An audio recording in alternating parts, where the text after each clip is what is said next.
ಎಲ್ಲರಿಗೂ ನಮಸ್ಕಾರ. ಲಕ್ಷ್ಮೀ ದೇವಿ ಕಳಸಕ್ಕೆ ನಕಲಿ ತಾಳಿ ಹಾಕಬಹುದಾ ಎಂಬುದನ್ನು ಈ ವಿಡಿಯೋದಲ್ಲಿ ತಿಳಿದುಕೊಳ್ಳೋಣ. ಲಕ್ಷ್ಮೀ ದೇವಿ ಬಹಳ ಕಟ್ಟುನಿಟ್ಟು, ಶುದ್ಧತೆಯನ್ನು ಬಯಸುವ ಶ್ರೇಷ್ಠ ದೇವಿ. ಈಕೆಯ ಪೂಜೆಯಲ್ಲಿ ಕೊಂಚ ಭಂಗ ಬಂದರೂ ಲಕ್ಷ್ಮೀ ದೇವಿಯು ಸಹಿಸುವುದಿಲ್ಲ. ನಕಲಿ ತಾಳಿ ಬೇಡ.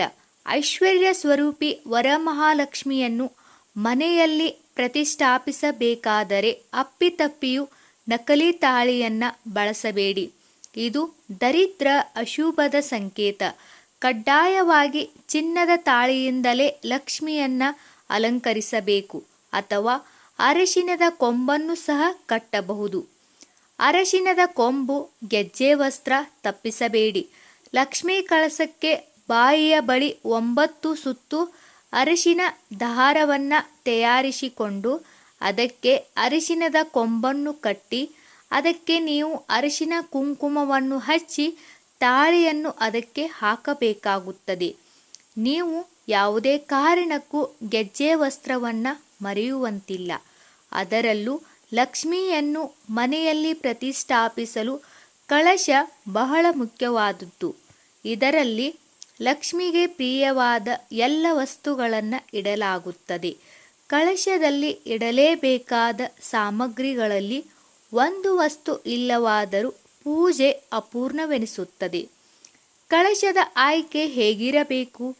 ಮೊದಲನೇದು, ಯಾವುದೇ ಕಾರಣಕ್ಕೂ ಸ್ಟೀಲ್ ಕಳಶದಲ್ಲಿ ಲಕ್ಷ್ಮಿ ಇಡುವಂತಿಲ್ಲ. ಆದಷ್ಟು ತಾಮ್ರ, ಹಿತ್ತಾಳೆ ಅಥವಾ ಕಂಚಿನ ಕಳಶವಾದರೆ ಉತ್ತಮ.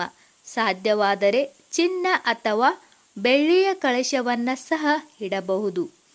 ದೇವರಿಗೆಂದು ಬಳಸಿದ ಕಳಶವನ್ನು ಇತರೆ ಬೇರೆ ಕೆಲಸಗಳಿಗೆ ಬಳಸುವಂತಿಲ್ಲ.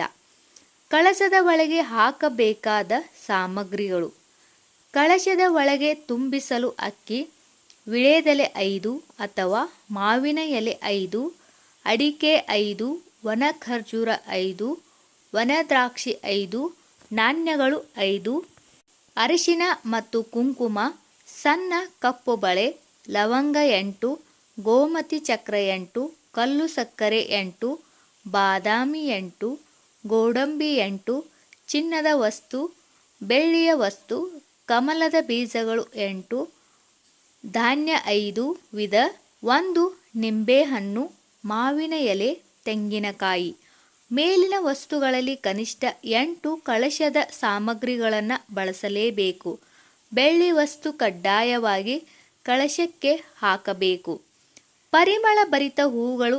ಕಮಲ ವರಲಕ್ಷ್ಮಿಗೆ ಪರಿಮಳ ಸೂಸುವಂತಹ ಹೂಗಳೆಂದರೆ ಇಷ್ಟ.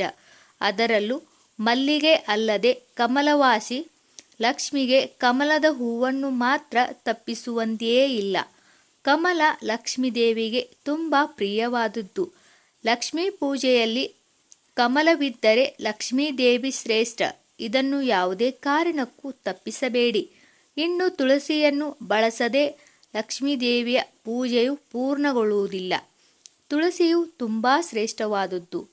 ಲಕ್ಷ್ಮಿಗೆ ಹೂಗಳಲ್ಲಿ ಕೆಂಪು ದಾಸವಾಳ ಸಹ ತುಂಬಾ ಇಷ್ಟ.